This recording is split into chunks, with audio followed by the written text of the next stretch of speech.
In 1858, U.S. tensions with American Indians were heightened by the discovery of gold in Colorado, which brought thousands of miners to the West. In 1874, Lieutenant George Armstrong Custer insisted that the Sioux sell the reservation land in the Black Hills of the Dakotas because his 7th Cavalry troops had discovered gold there. Sitting Bull, a leader of the Lakota Sioux, protested Lieutenant Custer's insistence that his people sell the Black Hills on the grounds that the whites have never kept a treaty while the red man has never broken one. The Dawes General Allotment Act reflected the views of reformers who believed that American Indians ought to adopt the ways of white people. Which of these statements does not describe a particular pioneer woman? She lectured in the East and Far West on the problems of the reservation system. Which of these women was known for supporting the women's suffrage movement? Annie Bidwell. Modern machinery enabled farmers to greatly increase wheat production between 1830 and 1900. Who benefited as a result? The consumers, because the more wheat farmers produced, the less it cost buyers at the market. William McKinley's victory in 1896 brought all of the following except which one? The free and unlimited coinage of silver.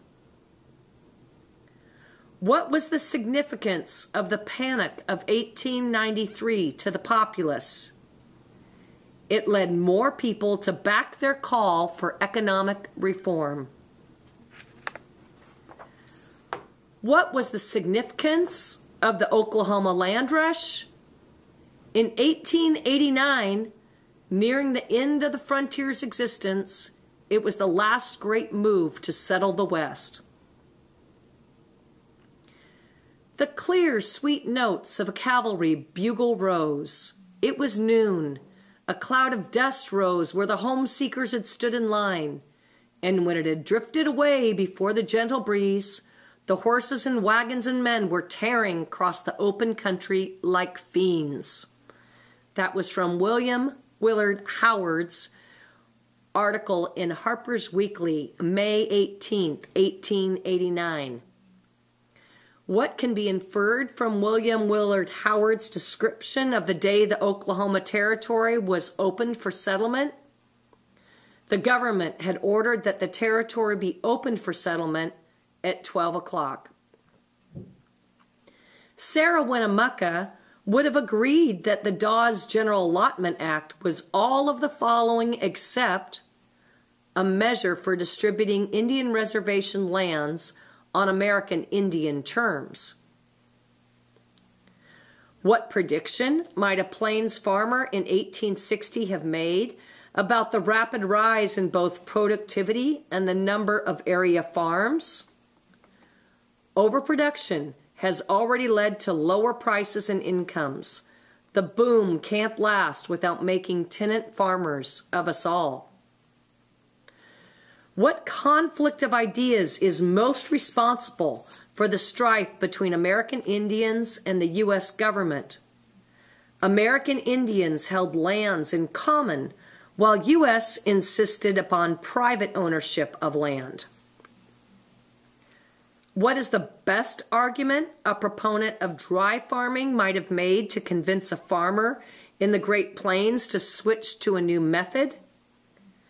Water-loving crops like corn do not do as well in the dry plains as hardy crops like red wheat, which have a greater sense of flourishing, a greater chance of flourishing. I'm going to read that again. What is the best argument a proponent of dry farming might have made to convince a farmer in the Great Plains to switch to a new method. Water-loving crops like corn do not do as well in the dry plains as hardy crops like red wheat, which have a greater chance of flourishing. Why did the populace promote the free and unlimited coinage of silver? The introduction of silver currency would have reversed deflation, raising prices and farmers' incomes. The values of the populace best match the values of which early American political figure? Thomas Jefferson, who supported the common citizen and celebrated farming and agriculture. Workers' groups such as the Populists often proposed limiting immigration. Why? Because immigrants who joined the labor force competed with native-born workers for jobs. What is the significance of the name exodusters?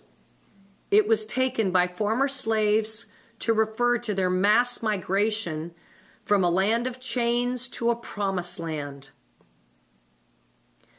Which statement best explains why some people in the West insisted that the government regulate railroads?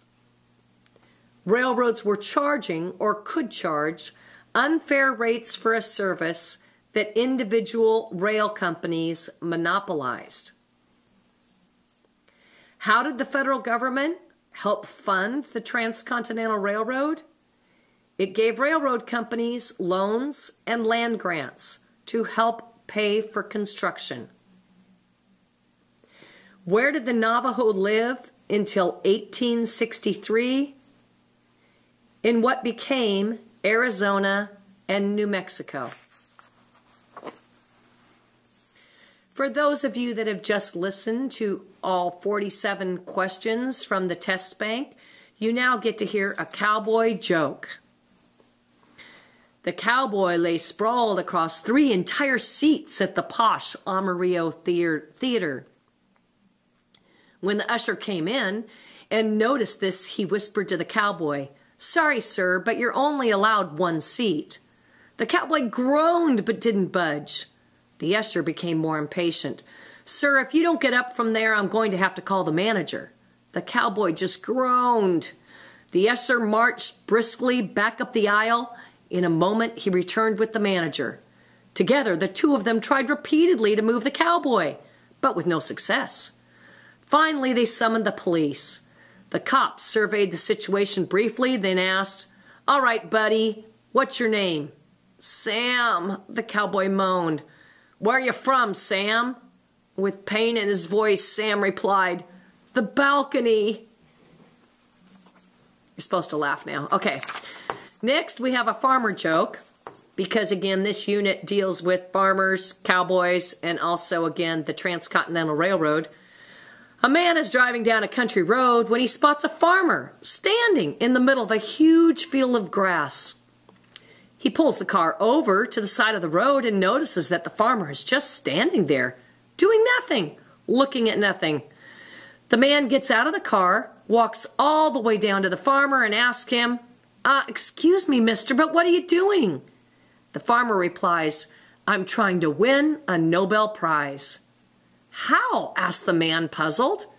"Well," said the farmer, "I heard they give the Nobel Prize to people who are outstanding in their field." Get it? Okay, that was funny. Alrighty. That being said, I'm signing off. Have a great weekend. Have a wonderful Super Bowl. And study for your Chapter 17 test in Mrs. Vujovich-LaBarre's U.S. History class. Go Team G14.